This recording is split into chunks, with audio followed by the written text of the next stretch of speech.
Let's get started then. So thank you guys for being here. This is presentation number 3 of Writing in the Age of AI. We're going to be talking art from words today. So crafting artwork with AI. My colleague here, Josh Ali, and I have put together a presentation. That's the second part of what we did last semester. We did some updates to what we put out last semester. We sort of explored potential uses for the tech, looking at how it's developed, how it's improved. And we've just got some creative suggestions, some cool stuff that we're working on, and some interdisciplinary uses. So starting off with a familiar quote, if you came to the second presentation, as writers, we have a responsibility to think deeply about the implications of our technology and to use it in ways that advance the cause of human understanding and creativity. So we talked a little bit about what that meant and how we could start to look at AI writing and AI production, the way we're using these new tools to create artwork, to encourage creativity, to gain deeper human understanding, and to change, I guess, how we are looking at AI as a tool that's detrimental, but rather how can it be constructive? It's a little bit of a culture change. A second quote that we decided on for this one that we both really liked was, where the spirit does not work with the hand, there is no art. And funny enough, this quote actually took us some time to produce because AI was not complying with our commands. So we actually had to go in and create it on Canva using the quote and, basically doing it by hand, doing it manually instead of with the AI. So even here's an example of how you can run into trouble with the tools last minute. They're not the end all be all thing that many imagine them to be, but they are very interesting and they are providing great new powers to us. So, unlocking artistic potential then. AI-powered tools utilize the algorithm to create unique images based on prompts. So that's kind of the same idea with what we were talking about with the writing, right? You are going to have to be good at prompting, at telling it what you want, at being specific with your diction, your syntax even. This image here on the left that has a sort of student walking into a school, for example, is an AI-generated artwork. And to produce that, I had to give a bunch of different commands, make sure that the hands weren't entirely wonky, since that was a big giveaway for AI a while back. Tell it that I wanted a certain color scheme. In any case, there is specific things to focus on when you prompt. So when you're using tools like Dall-E or Midjourney AI or Ideogram, which we'll show in a few minutes, you really want to focus on description. Then descriptive writing is the key. How good is your description? How much detail did you go into? Did you tell it to use a certain artist style or a certain medium? Like I want brush strokes, right, for this output. Midjourney, on the other hand, allows you some artistic process guidance. So going back to that quote about Da Vinci's, you need to work with the soul. We've talked about digital artwork creating as sort of digital clay molding. And so, of course, you need the artistic soul of the artist to mold it into something that we can call artwork. That's something that Josh and I have debated philosophically for a while. So one of the other things that these new tools can do is put you in those conversations about what is the role of AI in artwork? What is the role of artwork in general in the larger conversation? And we can go more into detail with that. Some more results of what you can do with the AI artwork. Some generative results could be characters that you create. So this is a sort of AI version of me, if it sort of looks like me a little bit. Then we've got characters that you can make, right? Entire profiles of characters. This is all AI generated artwork, and they look like hand sketches, right? You can kind of imagine characters in different positions. And I mean, at that point, you can have students draw from that viewpoint, or you can have characterization in the mind. So you have a visual to the storytelling that you're creating, a sort of storyboarding. There's so much you can really do with these tools. Same idea here. You take this output, and then you sort of start producing more clear-cut outputs, more artistic outputs, more in the style of X, Y, or Z artist or anime style or comic, graphic novel style. I want painting, etc. More abstract, right? More realistic, more abstract. 3D, even not just 2D, but okay, getting into this 3D realm where you have more realistic, high rendering. You can go the other way completely with 2D, but with styles and colors and how do you generate something like this would be the question. What use would you have for generating something like this, I suppose, is another question. But I've been trying to spruce up my materials for my class for a long time, but it takes a while, and I don't have that artistic hand that the AI can provide someone like me who focuses more on the writing portion of it. And Josh will talk a little bit more about his work as an artist with AI, which is a little bit different than my point of view. I'm like a neural network. Just what does the neural network look like? Here you go, right? A profound image, or even just settings. I want locations. I need backgrounds. I need a classroom setting. I need whatever you need. You can really produce now with AI. And the better you get at the prompting, the more creative you can be with these outputs. So let's continue here. So what do I prompt? Is a good question, right? What do I type in so that I get the results that I want? And prompting is all about language use. So fortunately, you can consider the outputs and determine the best phrasing. So now what's going on is, for a long time, you had to be very specific with your wording. You had to be very specific with your prompting. There are entire catalogs of prompts available online that you can use and reuse and remix. But what's happening now with tools like Ideogram, for example, is that the prompting is being optimized in the background. So, for example, in the output for writing in the age of AI, we went to Ideogram and we typed in writing in the age of AI. And instead of giving us just the outputs, it also gives you the description that it actually used to render the image. And so this prompt, writing in the age of AI, actually became this: a futuristic scene of a writer sitting at a sleek holographic desk, typing on a transparent keyboard. The background shows a cityscape with towering skyscrapers and flying vehicles. The writer's words appear as they are typed, floating in the air in a creative abstract font. The atmosphere of the image is a blend of modern and futuristic with an emphasis on innovation and creativity. I mean, whoa, that is drastically different than what I input. But okay, I see how this image was created then. This was one of the outputs for this prompt. And I think it did a good job of showcasing, someone writing in this AI powered way, all of these words and ideas, possibly conceptualized visualization. So I appreciated that output. But then here's the crazy part is this tool then generated a second output with a second image. And so here is the same writing in the age of AI produced this output as well. A futuristic scene of a woman sitting at a desk, writing with a stylus on a holographic screen. She wears a stylish outfit on a sleek headset, and her holographic assistant stands by her side offering suggestions. The room is filled with modern AI-powered gadgets and devices, creating a sleek and innovative workspace, and the atmosphere is a blend of productivity and creativity with a touch of futuristic elegance. Like, okay, now I know what to request. I want futuristic elegance, please. That is exactly what I'm looking for. So you can almost reverse engineer the prompt, right? Well, not almost, you can. You can say, if this is what the output was that produced that image, then can I take that output and reuse it in a different tool? And that is what we did here to show what Midjourney would produce with that same output. So it's similar. Here is the output for Magic Prompt, and we took that exact same thing, we ran it through Midjourney, and this is what was the result. So you see there's a sort of echo here between, right? There's two characters sitting at a desk. They're both wearing something on their face. You can see the empowering digital tools, right, around them. So there's some overlap here. You're going to get some consistency with some nuance. And so here comes a sort of new article that one of my colleagues, another colleague, Alan, shared with me that was called AI Prompt Engineering is Dead. Long live prompt engineering, right? So, the king is dead, long live the king. What does that mean? Well, we had this process that we were trying to really refine and explain that to prompt well, you had to be really good with the phrasing and the syntax and the description. This article is arguing that more tools will emerge that do exactly what Ideogram does, that would take your very basic prompt and turn it into something more complex. So now we're seeing here just a live example of exactly what this article is talking about.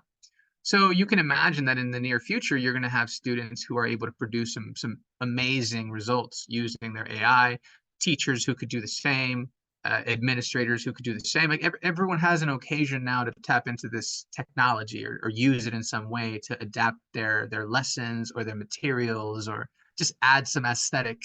I think so. Do weak prompts generate weak results? That has been the case.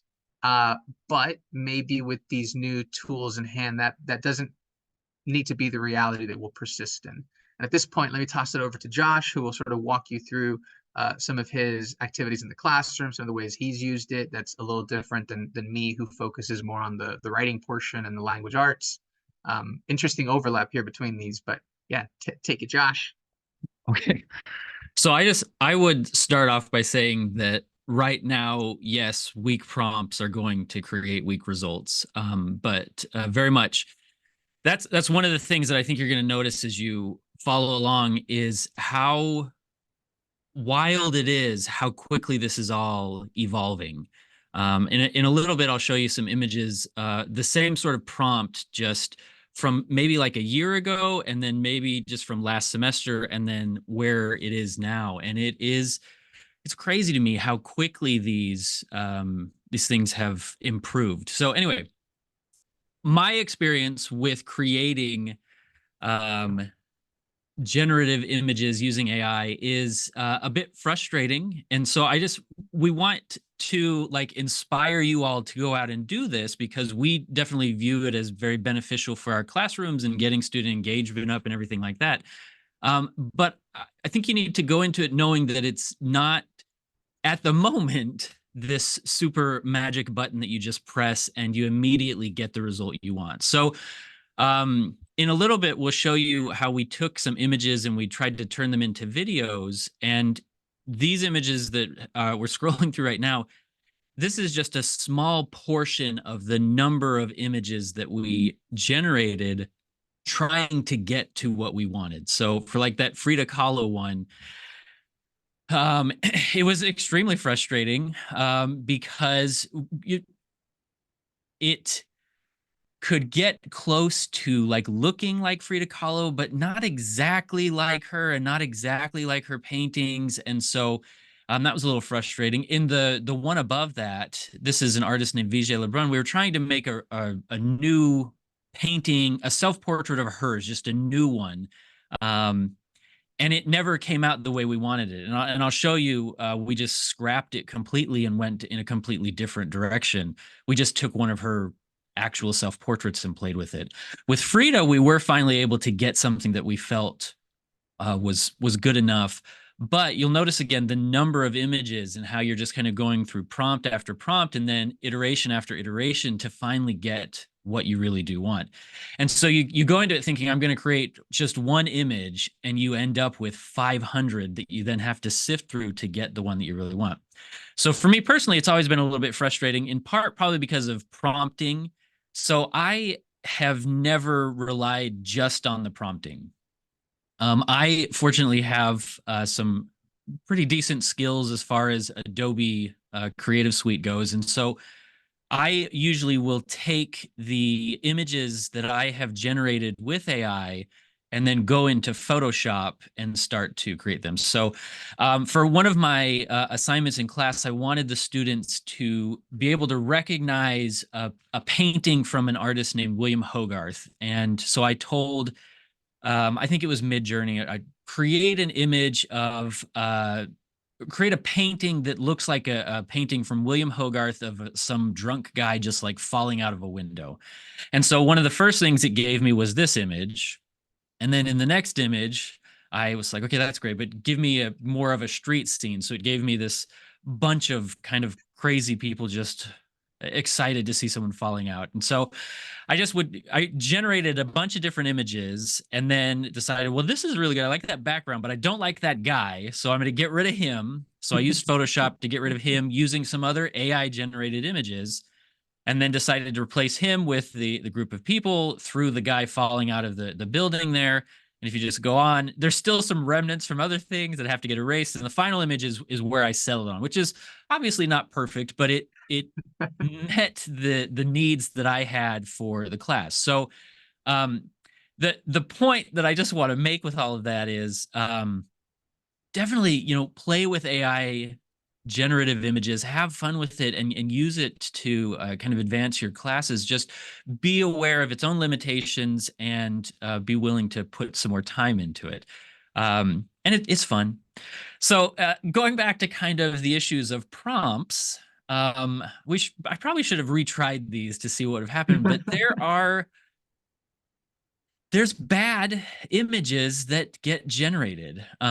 For another kind of assignment, I used Stable Diffusion, which is really nice because it's always free. But I'd asked it to create something in the style of an artist named Manet. I didn't tell it, as far as I remember, I think I just told it to create two workers in a field, kind of in the style of a painting he created called Stonebreakers.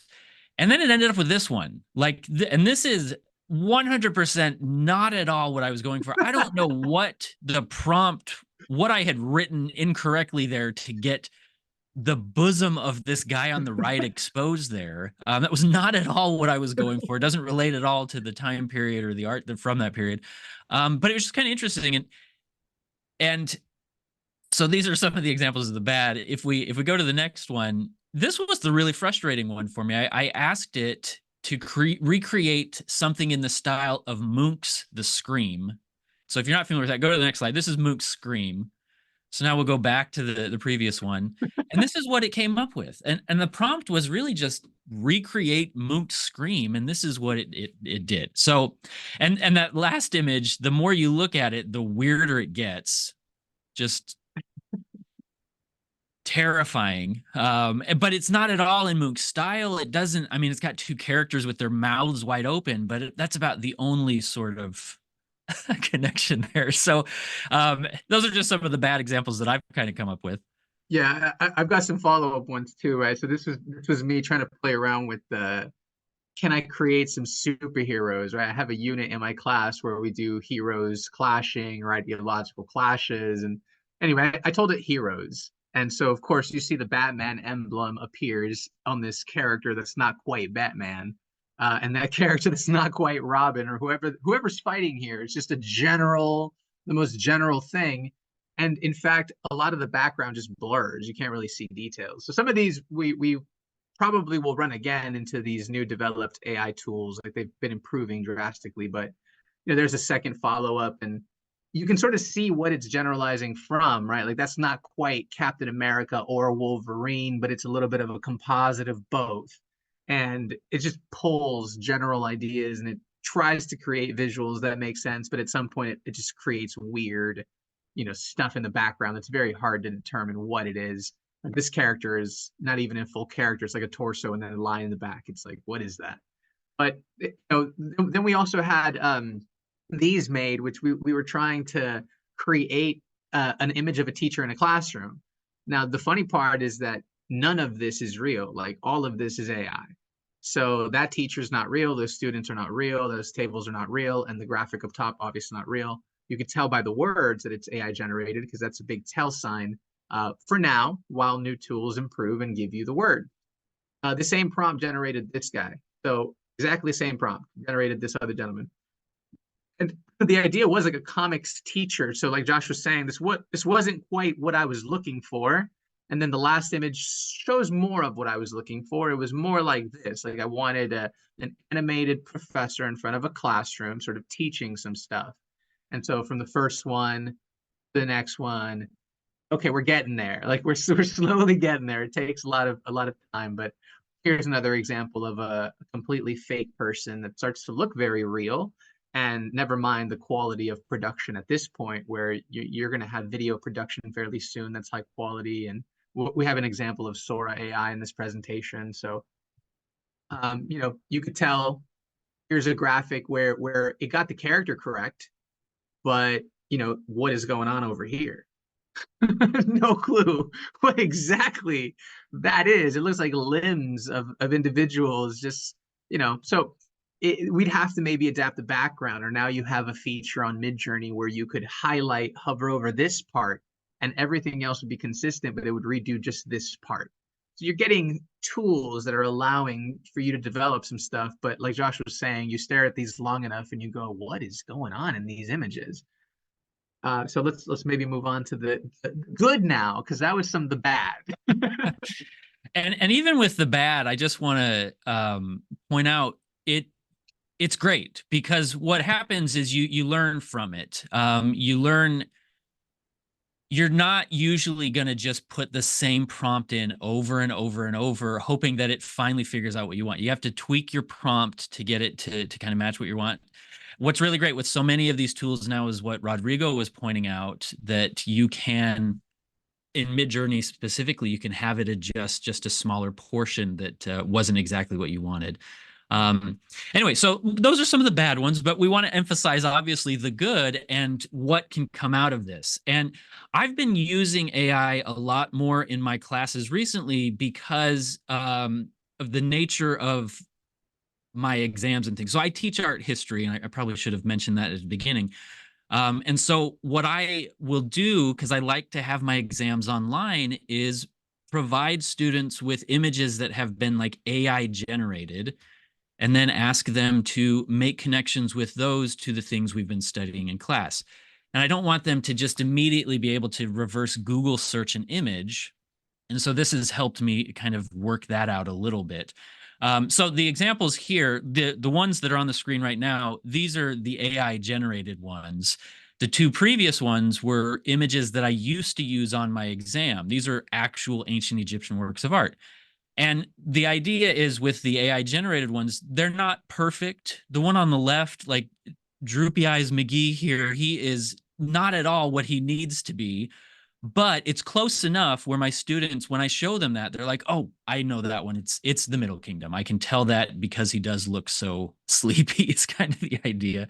And so I've just got a bunch of examples here to show you how diverse AI can be. Like, it can just do anything you want it to. So this is a really famous work of art by an artist named Jeff Koons. And this is coming from kind of a neo-pop era in like the 90s and 80s and 90s. And I didn't want to just show this to the class. I wanted them to see the next one, where I put the prompt in, give me a kitsch version of like Santa Claus with 3 giraffes, like the most ridiculous thing ever. Because if you ever look at Jeff Koons' art, it's the most ridiculous thing ever. And this is what it came up with for me. I had to generate the giraffes and Santa Claus separately and then combine them together in Photoshop. But it was able to create something that worked really well. For the next example, this is from early expressionism in the 1900s. And I just want to go right to the one that I generated to show you, talk to you about another limitation that you'll run into, which is good. A lot of these AI generators will not do nudity. But for this particular art movement, that's a big part of it. And so the image here, it was really only the upper portion that was generated. And I thought, this is so perfect. It looked exactly like this artist, Sheila, who was creating it. So what I did is I stole the lower portion from the original and just Photoshopped it onto the bottom there. But if you are interested in generating nudity, shame on you, first of all, and you are going to run into issues with that. So anyway, that's one of those examples. And then there's just a few more here that kind of show you. This is an original Rococo work from an artist named Fragonard. And then the next one is not exactly what I wanted it to be, but it was close enough. And when I show it to students, they can tell that it's going for this Rococo style. The paint strokes and other things are not exactly the same, but you get the same sort of feeling from it. All right, let's look at I think we got some other ones too, right? Oh, yes, here we go. And we can just run through these really quickly. So this is an original quilt. This is the AI generated. Yep. And then the next one is an artist named Kandinsky, very abstract. So that's pretty exciting too, that you can just have it create completely abstract works of art that do match fairly well the styles that you're going for. It can do pretty much any style. And then just another one. This is from a period called Mannerism, and I used to give this example. Now I give this one on the exam. And I was sitting in class just on like Wednesday with the next image and showing it to students, and it worked perfectly. Like they knew immediately what it was supposed to be, and it caught their attention because it is so weird looking, and that was kind of the point of it. So everything works. And then the next two images I just wanted you to see. So I've been implementing this into my class, and I think it's been going wonderfully. I hope that my students will say the same, but it's allowed me with AI to kind of keep the exams online, and have them look at images, while also making sure they're able to demonstrate an understanding of the material we've been going over. So this image here is what they actually see on the exam that they're taking this week. The last image is what they used to see, which was real artworks from the Renaissance period. These are AI generated images that I created, and they match perfectly. So anyway, it's exciting, the sort of things that especially for an art historian, what you can do now with AI and generative images. Very cool. And we got some advancements as well to kind of go over. These are experiments again that we were trying to have fun with, right? So the part of our premise here behind using AI is for creativity and for engaging our students more and for giving them new approaches to artwork and getting them immersed in this conversation. So one of the things that Josh and I like to laugh about is there's some images that have been created of Jesus playing basketball with various individuals, and so Josh created this series that I thought was fantastic. So I'm going to go ahead and let him take it. And this is what I was alluding to earlier, which just blows my mind. So this image here is probably only like a year old. And when it was generated, I thought, oh, this is fun. This is great. I'll show it to my students and we'll just have a laugh. Last semester, this is the same prompt. Like, I think the prompt is just create a Baroque style painting of Jesus dunking on his apostles. And this is what it created in like a matter of maybe 6 months, what it had started to generate. And I was blown away. Like, if you go back to that one, Rodrigo, the fingers are all wonky. There's all sorts of issues with this one. Like the bone structure of these characters, who knows how their bodies are actually working properly. But it was so much better than the very first one. And then just this morning, we ran this prompt through it again. And, it's still not perfect, but it's looking way more like an actual Baroque painting from an artist named Caravaggio.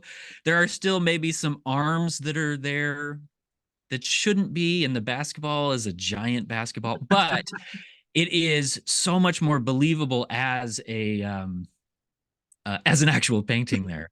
Right. So this is the sort of thing that we're hoping kind of excites you. It makes visual artists very nervous, the advancements that are going on here. But as an educator, this is really exciting for me, and the way that I'll be able to continue to use this in the classroom.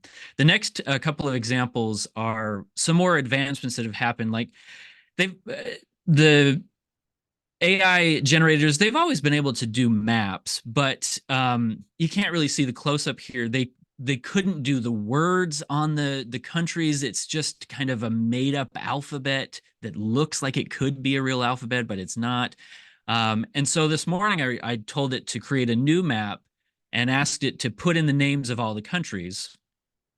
The exciting thing is it has actual letters there. It still is not able to get the countries right. And if you look above England, it seems to be throwing in a few extra islands as well. But so like the country of Turkey is now Gale, Spain is now Basim, France is Rauk.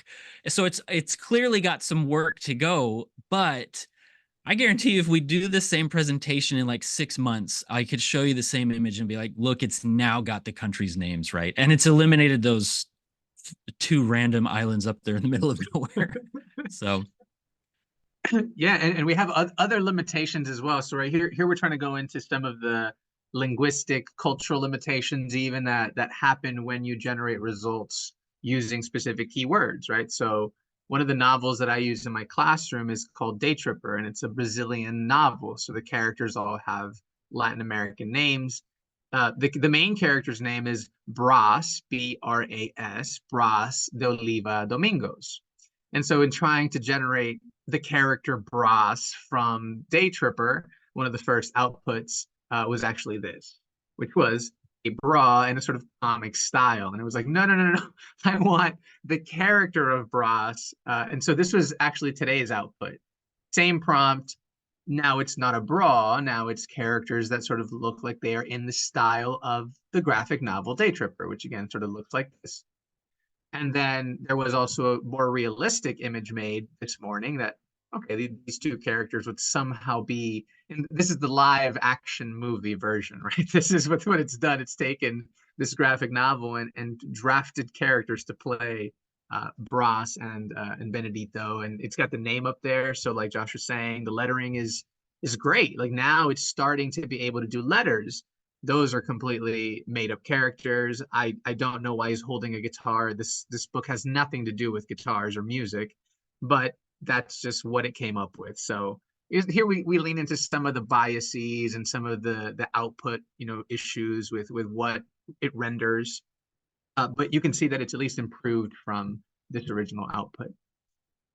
And then another issue here was writing, right? So like again, Josh and I generated some stuff a while back, and one of the things we noted about this one was great scroll. I mean, a little bit out of proper sizing, but okay, it has no possible way that you can read what's written there, right? So Josh actually produced this one this morning, a little better,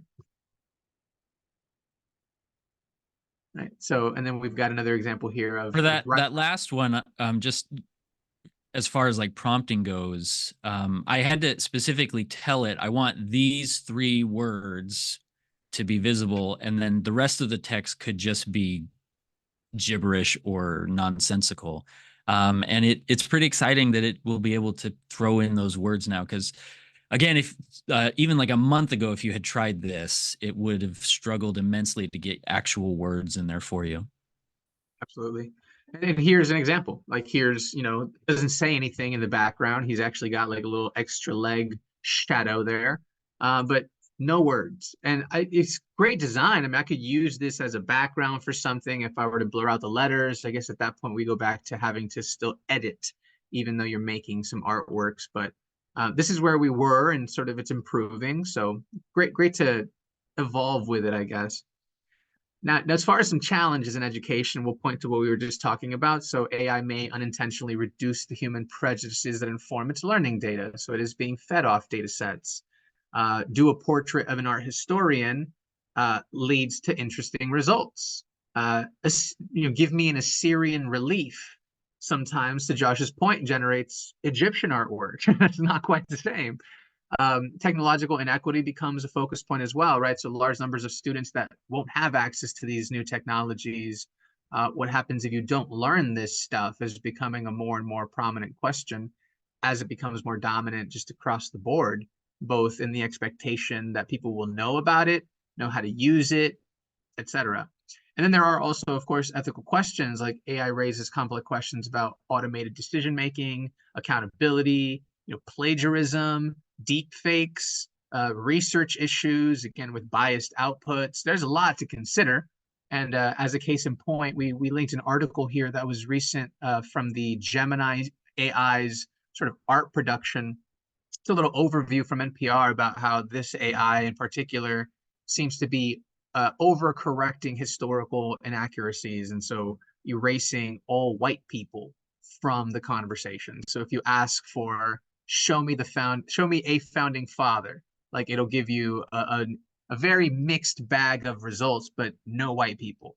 And so it leads into ethical questions about erasure and about all of these things that we have had the opportunity to talk about with other mediums. Maybe we haven't gotten to those critical conversations. AI is sort of pushing us into those conversations by saying, hey, look, is this ethical? Should we erase people from the conversation? At the very least, you can take it towards that philosophical angle.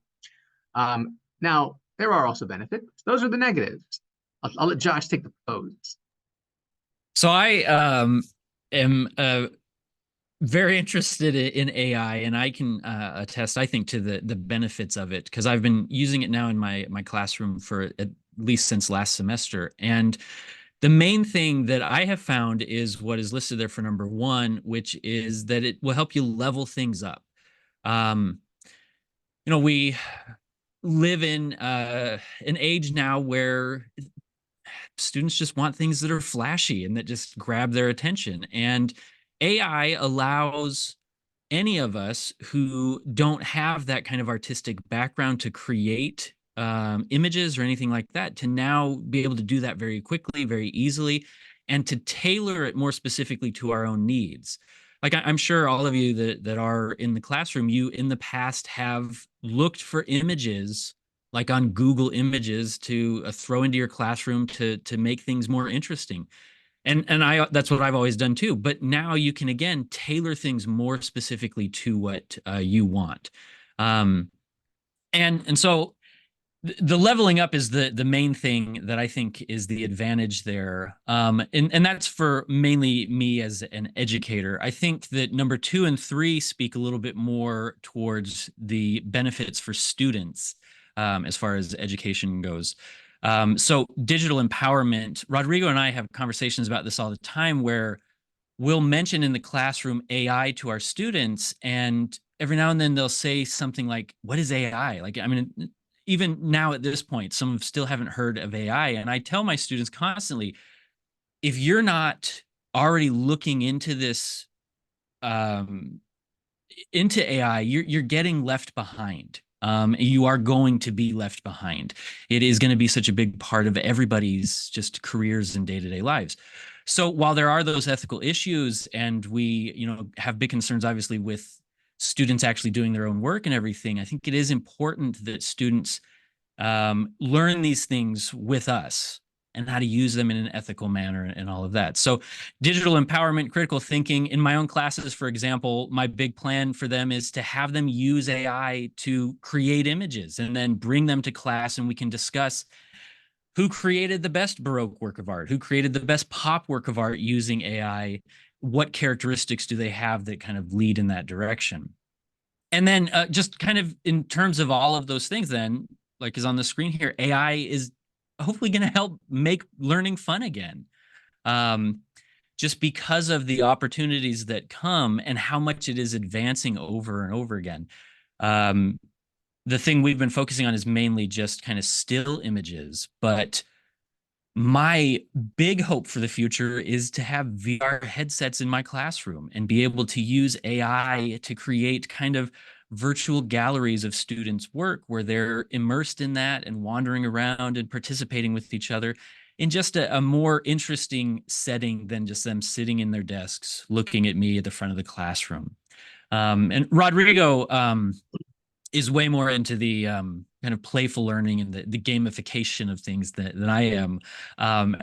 But that's AI is, for one, opening up so many opportunities as far as that goes, but also making it easier for us as educators to be able to generate materials that can be used in the classroom. And if I can kind of like chime in on the VR headsets, right? Like we actually have a world that you can jump into. It's linked below in the presentation. And you can check out a video that we made with Frida Kahlo and AI Vigée Lebrun. But beyond that, I mean, right now, if you're paying attention to the conversation, the new Apple headsets have sort of taken the front page news, and it really is going to be now an interplay between technologies. So you can use AI while you are immersed in the Apple headset. And so imagine that here in front of me, I had like 3, 4 screens, and I'm producing artwork over here, and I'm producing writing over here, and I'm producing something else over here. And I can just sort of Iron Man, like style control it. That's here now. It's something that we'll have to consider. And when we were doing the immersive world stuff, it really was before these headsets were even announced. And so it just allows for a new type of creativity. And to the point that we really want to make here is it empowers this interdisciplinary conversation that to Josh's point, we talk about this all the time, like all the time, and possibly too much even, right? Because we've been talking about it all the time.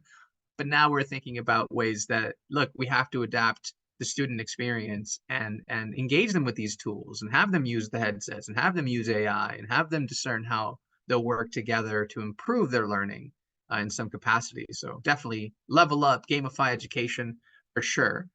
As far as what it can do for creativity, then, just like what we were talking about now, it really is collaborative work. Can you now visualize old ideas, right? I'm a big fan of rhetoric. Big student of it. I always claim that, but I have this visual in my head, a definition of rhetoric as the lily and the sword. This is how it's described. And so this was the AI's visual production of Lady Rhetoric enshrined in her throne, sword in hand, lily in the other. And this is a great visual depiction that does. I could ask Josh, for example, hey, what time period is this from, right? And then some of my students would also account for that as they're taking his class and seeing some of the artwork that I'm producing, and it just leads to more interdisciplinary conversation. As far as visualizing data, you get new forms of artwork. If you've seen Refik Anadol's Studio Media Labs production here, it's just a giant AI sort of visual. And I'll let you guys play that video later on. It'll be available in the links here. But also word visualization is where Josh will take it again back to what he's been trying to do for his classes for aesthetic reasons. And so word visualizations. Yeah, and this just has to do again with kind of the leveling up idea, just trying to make the classroom a little bit more interesting. Adobe has a number of AI image generators now. One of them is one that specifically does this sort of word visualization, which I've found particularly interesting.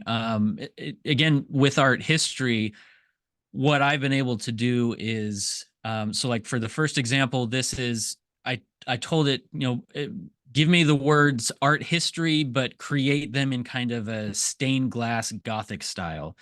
And then the next one, I think, was more of a medieval, kind of like a Celtic sort of design is what I was going for with that one. And then the final one was just brushstrokes done in paint, which I could use as part of like one of my abstract modules. And so it's just a minor thing, it's not going to obviously help the students learn anything necessarily, but I think it does add that kind of leveling up. And again, something that I was able to create in just a few clicks instead of having to learn typography, having to learn all of these things with like Photoshop or getting an artist to come in and do this. And so it's available for anybody to kind of level up in that sort of way. I remember when I used to use, what was it? There was a Microsoft Word had a feature in it. It was like word art or Yeah. something, and you could Mm-hmm. make some of these, but it was so time consuming. And I don't even know how to do that at this point anymore. So this became a bit of a substitute. And this is great. I mean, it's great to see that you can do this type of stuff. Yeah. Here's some module stuff that Josh is doing as well. Yeah, and I just did this this morning. There's a new tool again that has recently developed called Ideogram, and the thing that's exciting about it is what we've been emphasizing here. It'll now let you include words and get them correct, more or less. Um, and so this is just thinking about my own modules and where my students are this week and next week, the things that we're going to be going over. I thought, well, next week they're going to be going over pop art, and I don't have anything terribly interesting there to kind of introduce them to pop art. Let me just generate an image really quickly. And then for my other class, they've been going over, or they will be going over Italian Baroque art. And so I had it generate this image. This one kind of blew my mind because the figure that you're looking at, I did like a reverse Google search. I don't know this painting. I don't think it is a real painting. It and they included the name Guido Reni there, who is a Baroque artist that we talk about. It just quickly looked up the style of Guido Reni and created this painting in his style, and it matched and worked perfectly. I will be honest with this one.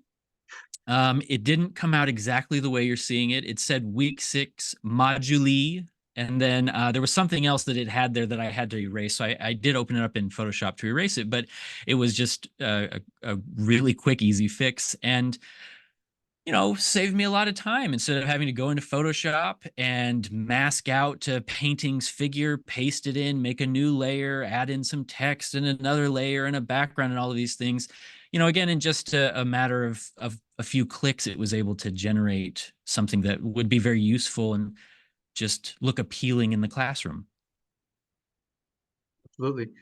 And here we're getting into something that's a bit fun, that goes towards the AI usage. How can we adapt our usage? What can we create with it now? And video production is on its way. Deep fakes, like we said, will become an issue that should be recognized. People should have tools for trying to discern, is this AI produced? And so creating AI agents is a way of really noting the limitations, and you'll see that the mouth is a big telltale sign, but then the fingers used to be that for the images. So you can assume that over time that might improve as well.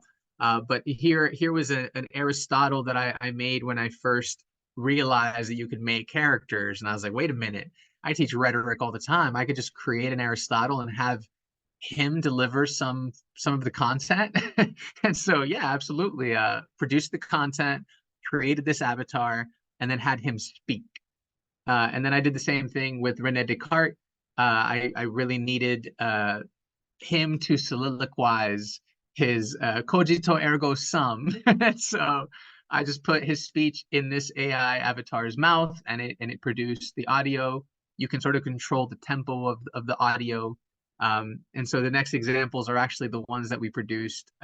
Josh made this Visual Brun. This is the one that we were saying earlier. He edited, and the next one is Frida Kahlo. So should we play it, Josh, or should we kind of skip past? Okay, let's play Visual Brun then.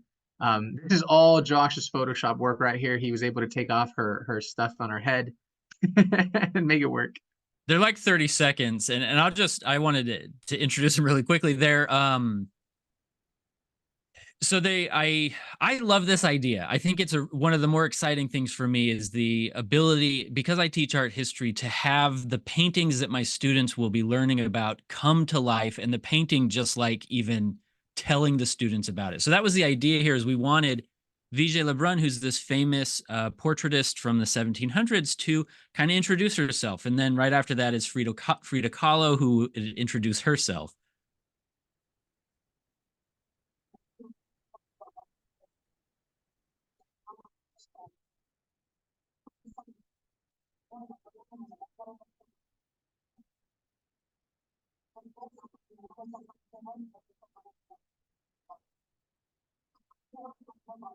I don't think they're hearing the sound there, Rodrigo.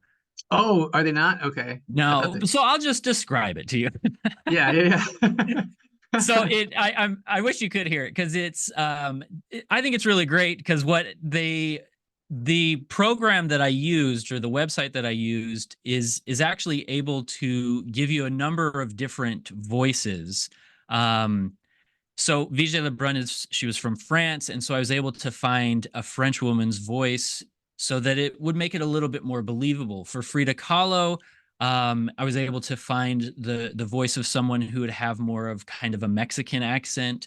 And then even in the website I was using, it let me kind of change the pitch and tone and speed of her voice as well, because I've never actually heard Frida Kahlo speak, but I had in my mind what I kind of imagine her voice being, and it was a more powerful voice. And the voice that was originally generated was a little bit more high pitched, and just wasn't what I was envisioning. So I was able to alter it to turn it into more of what I envisioned it would be.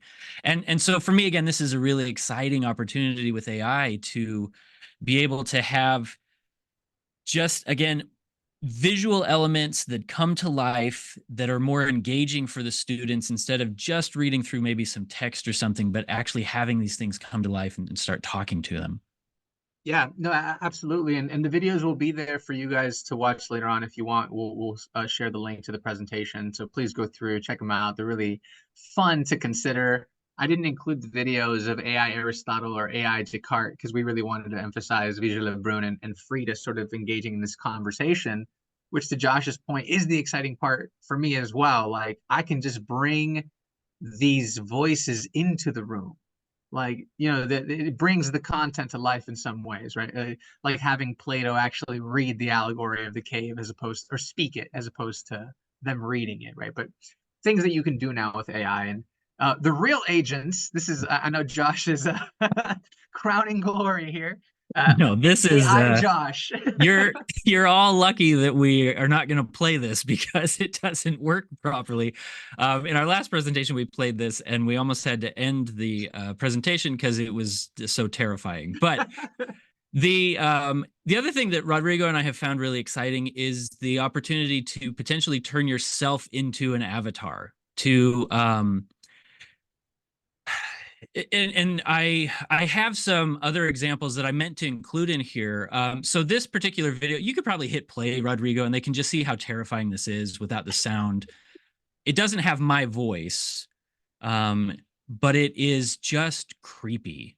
It's that uncanny valley sort of thing, and but the idea was really exciting because it takes so much time to record an actual video and edit it and kind of send it out to the students. And we had this thought, well, what if we could just take an image of ourselves, turn it into kind of an avatar, and then have it just be there always, and then plug in some text, and then just have that same avatar come to life whenever we need it to. Um, and so the opportunity there is really exciting. The picture version didn't work very well. So like yesterday and the day before, I had tried doing this with some cartoons of myself. They weren't, they were horrible. So I haven't shared those here, but for us, it worked out really well because for my own classes, I have been doing a lot of video recording over the last semester, trying to improve my class. And it is like 8 hours a week I'm having to dedicate to video editing. But like 2 days ago, with this idea in mind, I said, okay, I've got this picture, this cartoon of myself. I'll just speak for like 30 seconds to introduce a module and then have this cartoon of myself come to life. And it was a process that, again, took like maybe 20 minutes versus 8 hours of video editing. And so again, it just is a way to kind of level things up and allowing AI to do all of the work of taking a still image, animating it, and kind of bringing it to life. Absolutely. And it looks a little weird, but that's kind of what's fun about it too, is the students will then ask questions about, it looks a little weird, professor. Is that you? Yeah. Kind of. If they stick around to continue on. So here we've got a few more slides, kind of showing you where the conversation here is going with AI rendered video. If you're familiar with Sora AI, which just came out from OpenAI, I mean, this video here is an AI generated video. So you could tell that it's improving drastically. If you go to the website again, we provided a link here. You'll just see what's coming as far as video generation. And so you can see that these problems that we're having may erode over time. But it's nice to be there at the beginning to see the limitations, to understand how does this work? What can we do with it? What can we not do with it? Where does it fail drastically? So that we can level up in the right ways and level up differently where it doesn't work and find tools that work. And I think that will be more how this all works. It's finding the right tools that give you the exact output that you want. And just like in the early 90s when all kinds of internet companies arrived and there was literally 200 plus 2000 internet companies. It's the same thing with AI companies now. There's so many coming out, so many doing similar things, and not all of them will endure, but the ones that really really do it the right way, for example, I think OpenAI is putting out just drastically useful tools. So there is that. And And we'll I mean, it benefits us too as well, because of that competition between them. So many of the options are free, or at least they have free trials, and they're pretty significant free trials that allow you to play with it enough that you're not usually having to pay to use these materials. If you really do want to get into it, though, you probably will. Like Rodrigo and I both pay for Midjourney because of the amount that we actually do use it. But Stable Diffusion is always free. Bing has an AI generator that at least gives you a certain number of generations every month. It took me a long time to use them up. Dall-E has a certain number every month that you can use. Ideograms, same sort of thing, a certain number. So because they're competing with each other, it has kind of benefited all of us.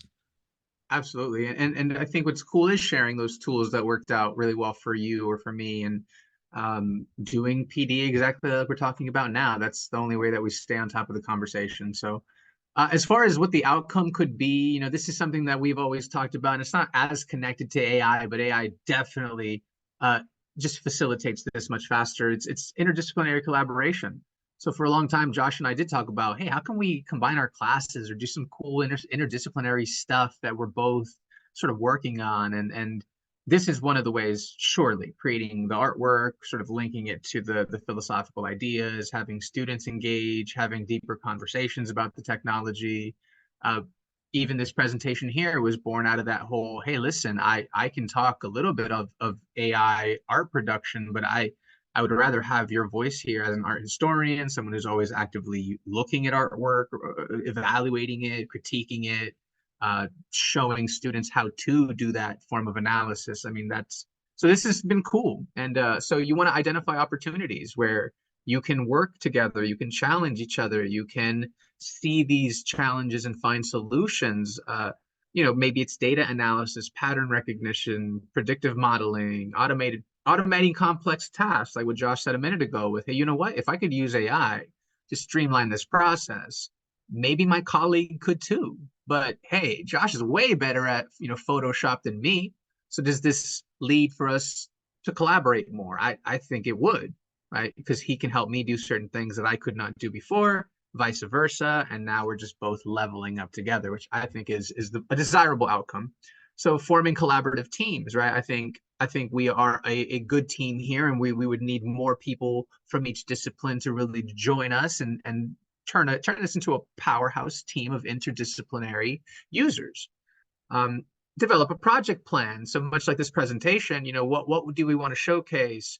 What will we work on long term? Is it curriculum? Is it lesson plans? Is it assignments in the classroom? Is it what are we working on and how can we support each other?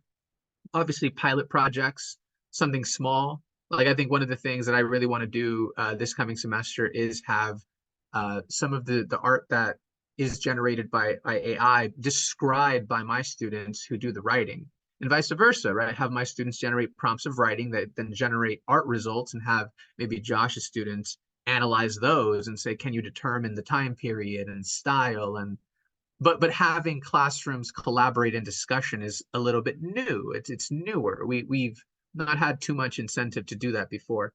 And there are a few other advanced strategies here for you to consider as well. Josh and I were kind of talking here about a hub, long-term initiatives, right, research that's necessary, and international collaboration even, because I was telling Josh that I know another art history friend of mine who is in the Twitter world. And just two art historians from very different places have shaped my impression of the art side of things. Mostly I was coming at it from the writing side of things.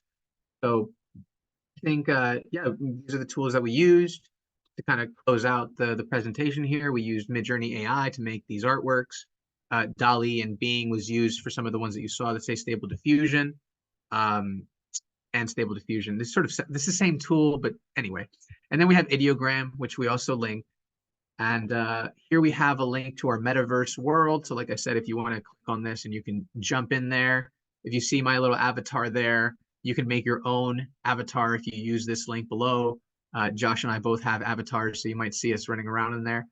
And that's pretty much our presentation. So thank you guys for coming. We appreciate you being here and listening to our spiel here. Definitely stay in touch. My name is Rodrigo. There's my bio and my email. This is Josh, his bio and his email. And we have other sessions coming up. So, this was the third session, Art from Words. We have an April 5th session that will be actually in person because it'll be during Community Day. So it'll be about emerging AI leaders, and it'll be a student panel on a lot of these things that we've been talking about. Then we've got another panel coming up after that will bring in voices that are using AI for innovation and entrepreneurship. And then finally, May 3rd, we'll close out with a conversation on AI and Web3, which really does touch on some of the VR stuff that we were talking about now, but we're also talking about, AI, NFTs, the metaverse, a lot of other tools that are emerging that will sort of shape the academic conversation down the road, because AI is only one tool in the Web3 toolkit.